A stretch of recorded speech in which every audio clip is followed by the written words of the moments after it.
Salut tout le monde, très urgent et très incroyable. Aujourd'hui, dimanche 29 décembre 2024, le Jénim revendique l'enlèvement du chef religieux Amadou Adital, l'un des plus grands chefs religieux du Mali. Le voilà ici. Il a été enlevé par les gens de Iyad Agali, à la frontière entre le Mali et la Mauritanie. Ils l'ont arrêté parce qu'ils le soupçonnent d'être un grand supporter de l'armée malienne. Ils l'ont arrêté parce qu'il soutient la Russie au Mali. Voilà les revendications. Maintenant, nous allons décortiquer. Et puis, source RFI. C'est ça qui m'a beaucoup impressionné. C'est sur les médias français que nous avons vu les revendications des gens de Iyad Agali. Iyad Agali qui est en Algérie, mais ces hommes sont allés arrêter l'un des plus grands chefs religieux du Mali, à la frontière entre le Mali et la Mauritanie. Le voilà ici. Il est dans leurs mains. Ça, c'est la première nouvelle aujourd'hui qu'on va décortiquer. La deuxième nouvelle, les nouvelles hommes forts de la Syrie a parlé enfin. Le nouvel homme fort de la Syrie dit qu'il ne souhaite pas le départ des forces armées russes de la Syrie. C'est-à-dire, les nouvelles autorités de la Syrie veulent que la Russie reste en Syrie. Une nouvelle qui m'a beaucoup... Je ne croyais pas qu'ils allaient dire ça. Ça, c'est la clarification en téléchargement depuis la Syrie. La clarification a voyagé du Mali jusqu'en Syrie. Maintenant, c'est la clarification. Dans les médias français, dans les médias occidentaux, on voyait des images truquées disant que la Russie a commencé à quitter la Syrie. C'est faux et archi faux. Le chef, le nouvel homme fort de la Syrie dit que la Russie va rester en Syrie. Voilà les deux grandes nouvelles d'aujourd'hui. Nous allons partir avec la première nouvelle d'abord. Avec l'un des plus grands chefs religieux du Mali, le voilà ici, Amadou Adital. Il est aux mains de Iyad Agali. Iyad Agali, qui prend son petit déjeuner en Algérie, il vient faire du mal aux Maliens. Et puis à la frontière entre le Mali et la Mauritanie. Et ce qui est pire dans cette affaire, nous venons d'apprendre les crashs d'avions. Donc, nos chefs d'État là, il faut arrêter les déplacements là, il faut arrêter en ce moment-là, parce qu'on ne sait pas ce qui est derrière. Il y a eu beaucoup de trucs, il y a eu beaucoup de problèmes avec des avions dans ces 2 jours-là. Il y a eu crash d'avion en Corée du Sud, un atterrissage urgent au Canada, à Ouzbékistan aussi, il y a eu crash d'avion là-bas. Donc, restons très vigilants, que Dieu protège tout le monde. Voilà, Inch'Allah. Donc maintenant, voilà la revendication. Sur la page de RFI, comment la France a su que ces gens-là ont fait ça. Maintenant, écoutons ça très bien, je vais lire ça tout de suite. Le Jénim revendique l'enlèvement du chef religieux Amadou Adital. Dans un audio qui circule sur les groupes de soutien à l'islam et aux musulmans, le Jénim revendique l'enlèvement du chef religieux Amadou Adital. Interrogé séparément, 2 sources locales font la même traduction en français. Les auteurs du rap considèrent comme adversaire le calife général de la confrérie musulmane de la Tidjaniya, de la localité malienne de Nioro. Les gens de Iyad Agali accusent le chef religieux d'être dans le camp de l'État malien et non de leur côté. Iyad Agali dénonce également le déploiement des combattants russes appelés selon eux Wagner sur le terrain. Et Iyad Agali dit encore ici que les Russes commettent des atrocités contre les populations civiles. Depuis quand des voleurs se disent voleurs? C'est comme un voleur dit à un autre voleur, toi tu es voleur, alors que toi-même tu es voleur. Voilà ces choses. Et puis c'est sur la page RFI. C'est sur la page. Ça veut dire que Iyad Agali est en train de dire ce que la France disait. C'est ce que la France continue à dire jusqu'au maintenant. Donc, les rapports là, les faux rapports qu'ils ont fait contre le Mali, le Burkina et le Niger là. Maintenant, comme Iyad Agali est leur pion, Iyad Agali et Amadou Koufa sont les pions, de la France. Donc ils disent que les Russes qui sont au Mali là, qui sont là contre, que eux, ils protestent la population contre les Russes. Maintenant, avant l'arrivée des soldats russes, qui brûlait nos villages? C'est pas vous, les gens de Yadagali et Amadou Koufa? Qui brûlait nos villages? Qui tuait nos petits-enfants? Qui volait nos bétails? À cause de qui où il y a eu les femmes veuves, les orphelins? Ça s'est fait avant l'arrivée des Russes. Maintenant que les Russes sont au Mali, ils changent de revendications. Ils disent que non, qu'ils sont contre l'arrivée des Russes au Mali. Voilà, leur langue là, ça changeait encore. Ils sont en train de dire ce que la France dit. La France, Yadagali, Amadou Koufa ont les mêmes revendications. Je vous dis, hein, même les petits déjeuners de Yadagali là, je vous jure que Macron sait. Peut-être s'il a mangé, et je ne sais pas, s'il a mangé le beignet, peut-être que Macron sait ce qu'il mange. Il savait. Ces gens-là sont des faux gars. Maintenant, écoutons ici ce qui est écrit ici. Les auteurs, voilà, ils accusent le chef religieux d'être un grand supporter de l'armée malienne et les Russes. Selon eux, l'armée malienne et les Russes sont contre les Maliens. Et là, et les Amadou Koufa et les Yadagali, c'est eux qui aiment les Maliens plus que l'armée malienne. Ça, c'est quel... Et puis, c'est la France qui écrit ça. Hein. Ça, c'est écrit sur la page des RFI. Voilà. Maintenant, pour libérer les chefs religieux, voici ce que les gens de Yadagali demandent. Ils disent, ok, il faut qu'ils rompent les relations avec les autorités maliennes. Le calife a été arrêté jeudi alors qu'il circulait dans son fief situé non loin de la frontière mauritanienne.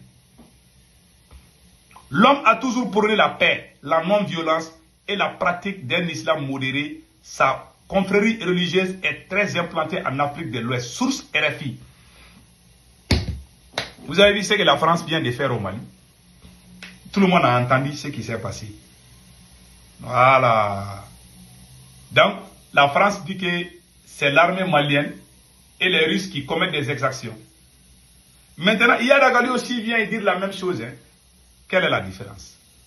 Et c'est la même France qui a publié ce que veut réellement ces enfants qui sont... C'est-à-dire que ces enfants égarés là, les gens de Yadagali, je n'aime pas dire les terreaux là que vous voyez là. Ils travaillent pour la France. Les terreaux là qui ont pris le vieux là, ils travaillent pour la France. Ils travaillent pour Macron. Voilà. L'armée malienne a fait une grande victoire. Vous avez vu ça sur les médias français. Quand l'armée malienne ou l'armée burkinabé ou l'armée nigérienne fait des succès, les médias français ne montrent pas ça trop. Ils montrent toujours les côtés négatifs pour nous pousser contre notre propre armée. Donc, cela veut dire que ce qui s'est passé au vieux là, c'est la France.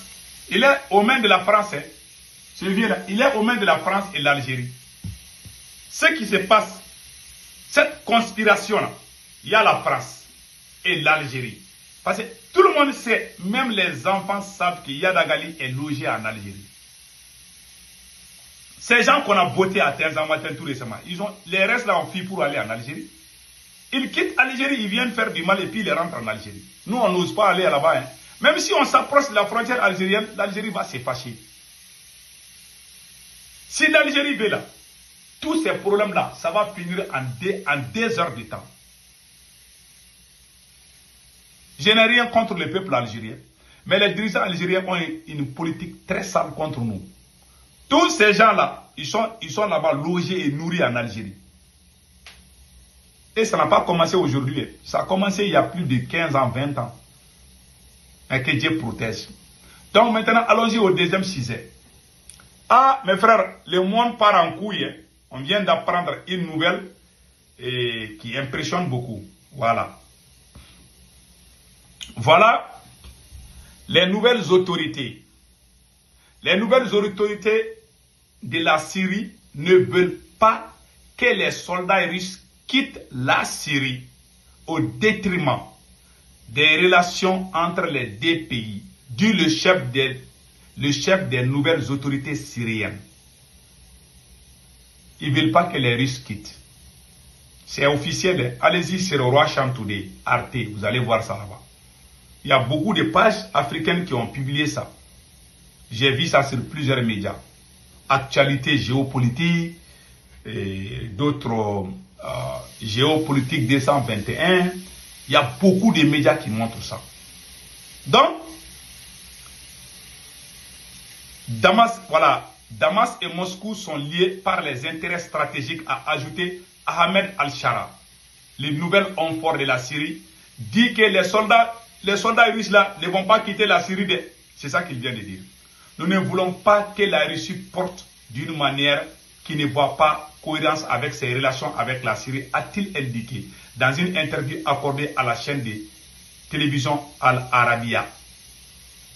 Le nouvel homme fort de la Syrie ne veut pas le départ de l'armée russe.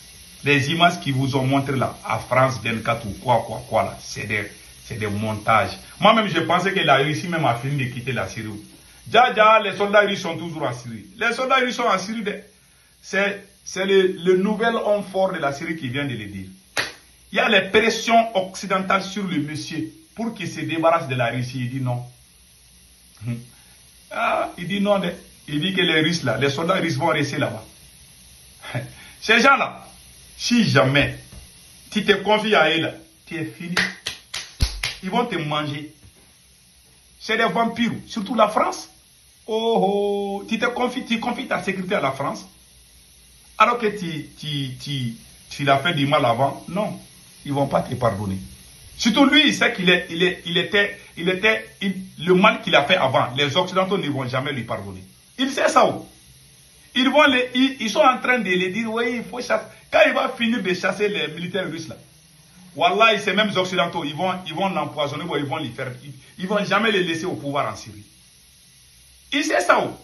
Il a des données, il n'est pas bête. Il sait. Il dit que les soldats russes là vont rester. C'est lui-même qui les supplie. Hein. Lui, les Russes, voilà ce que le ministre des Affaires étrangères russe qui a dit. Sergei Lavrov, il a dit ceci. Écoutons très bien. Tellement il y a des pressions sur les nouvelles hommes forts de la Syrie, voilà la déclaration de la Russie. Le ministre russe des Affaires étrangères, Sergei Lavrov, a déclaré que la Syrie n'avait pas demandé la Russie de réviser les accords bilatéraux sur les bases militaires russes dans la République. La Russie, c'est officiel. La Russie dit que, puisque dans les médias français, on voit, non, les Syriens ne veulent plus la Russie. Donc, il y a trop. Maintenant, c'est la clarification. Je vous dis, la clarification a voyagé du Mali jusqu'en Syrie, jusqu'en Russie. Maintenant, les Russes sortent de leur silence. Ils disent, pour le moment, nous avons nos bases russes en Syrie. Et les nouvelles autorités de la Syrie ne nous ont jamais demandé de quitter. Il a souligné que la Syrie, en tant qu'État souverain, a le droit de conclure et de résilier des accords avec des partenaires étrangers, mais que la Russie n'a pas reçu de telles demandes. La Russie dit, si vous voulez que nous les Russes on quitte la Syrie, il n'y a pas de problème, vous êtes souverain. Que la Syrie a le droit de dire si la Russie va rester ou pas. Le monsieur sait que si les Russes quittent là, voilà, ils vont les manger. Lui, il a fait des choses contre les Blancs, là, ils ne vont pas oublier. Ces gens n'oublient jamais. Vous savez, ils ont fait la guerre, la première guerre Irak avec Saddam Hussein. Saddam Hussein a fait des relations, il s'est cassé. Un beau jour comme ça, quand George Bush est venu, ils ont menti contre lui. Ils ont dit non, il est ça. Ils sont allés les chasser. S'ils se lèvent contre toi, et puis, pour bien t'avoir là, ils vont devenir ton ami. Sans ces moments, quand ils connaissent ton point faible, ils vont revenir se venger contre toi. Ils ont fait la même chose même contre Kadhafi. Kadhafi qui était président. Il y a des gens, il y a des citoyens libyens qui ont fait des choses. Ils ont fait tomber des avions, non, de Lockerbie. Attentat de Lockerbie là, vous vous rappelez bien. Ils n'ont pas oublié. Surtout lui, son nom était sur la liste noire. Ils ne vont jamais l'oublier. Ils ne vont jamais l'oublier. Peut-être qu'il a des renseignements. que si la Russie quitte c'est la France qui sera la première à exécuter. C'est la France qui allait détruire la Libye, qui a poussé les Américains pour l'accompagner. Il veut faire la même chose en Syrie. Les nouvelles hommes forts de la Syrie, là, ils disent que les Russes, là, vous allez rester. Voilà. Voilà les nouvelles d'aujourd'hui.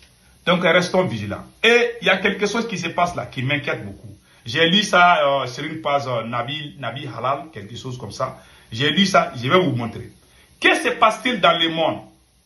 Dans le monde des Occidentaux, 3 avions, un même jour, après la Corée, Ouzbékistan, c'est le tour du Canada. Il y a eu crash d'avion à Ouzbékistan, si je ne me trompe pas, ou bien Azerbaïdjan, je m'excuse, c'est pas Ouzbékistan, c'est Azerbaïdjan. Il y a eu crash d'avion là-bas, entre là-bas et Russie. Il y a eu crash d'avion ici en Corée du Sud, quand l'avion voulait, quand l'avion était sur le point comment on appelle là, d'avancer, il y a eu la flamme, je ne sais pas si c'est une explosion ou bien si quelqu'un a fait, bon, on ne sait pas exactement si c'est... Voilà. Donc, il y a eu, là, je pense qu'il n'y a eu que 2 survivants, hein, si je ne me trompe pas, je peux me tromper. Hein, voilà. Donc, ça s'est passé en Corée du Sud. Il y a eu un atterrissage d'urgence au Canada aussi. Donc, voilà des choses qui se passent. Donc, voilà pourquoi moi je conseille les présidents de l'AES. Le monde aujourd'hui là est dans l'insécurité totale. Même les voyages là, il faut diminuer. C'est mon conseil. Donc, c'était ça. Passez un excellent week-end. Ciao, ciao.